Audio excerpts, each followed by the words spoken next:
পবিত্র কুরআন তিলাওয়াত ও গীতাপাঠের মধ্য দিয়ে শুরু হয় খুলনা মেডিকেল কলেজ হাসপাতালে সদ্য পাশকৃত ইন্টার্ন চিকিৎসকদের শপথ গ্রহণ অনুষ্ঠান বৃহস্পতিবার ৩১শে জুলাই সকাল ১১টায় হাসপাতালের সভাকক্ষে এই আয়োজনের মধ্য দিয়ে ভবিষ্যতে চিকিৎসকরা মানব সেবার শপথ নেন। শুরুতেই সদ্য পাশকৃত ইন্টার্ন চিকিৎসকদের ফুল দিয়ে বরণ করে নেওয়া হয় এবং পরে তাদের হাতে তুলে দেওয়া হয় শুভেচ্ছার রজনীগন্ধা স্টিক। অনুষ্ঠানে সভাপতিত্ব করেন খুলনা মেডিকেল কলেজ হাসপাতালের পরিচালক ডাক্তার মোহাম্মদ মহসিন আলী ফরাজি। প্রধান অতিথি ছিলেন খুলনা মেডিকেল কলেজের ভারপ্রাপ্ত অধ্যক্ষ অধ্যাপক ডাক্তার শাহিদুল হাসান মল্লিক। স্বাগত বক্তব্য রাখেন খুলনা মেডিকেল কলেজ হাসপাতালের সহকারী পরিচালক doctor Mohammad Mizanur Rahman.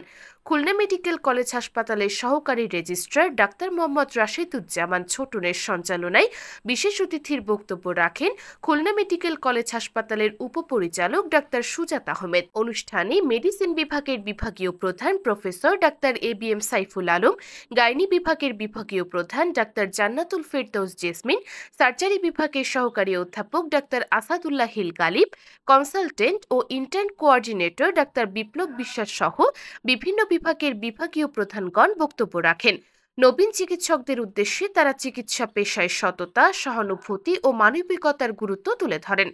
Medical ethics ও চিকিৎসা পেশার নৈতিকতা নিয়ে গুরুত্বপূর্ণ স্লাইড প্রেজেন্টেশন উপস্থাপন করেন খুলনা মেডিকেল কলেজের সহকারী অধ্যাপক ডাক্তার SM আব্দুল আওয়াল। শপথ পাঠ করান খুলনা মেডিকেল কলেজ হাসপাতালের পরিচালক ডাক্তার মোহাম্মদ মহসিন আলী ফরাজি।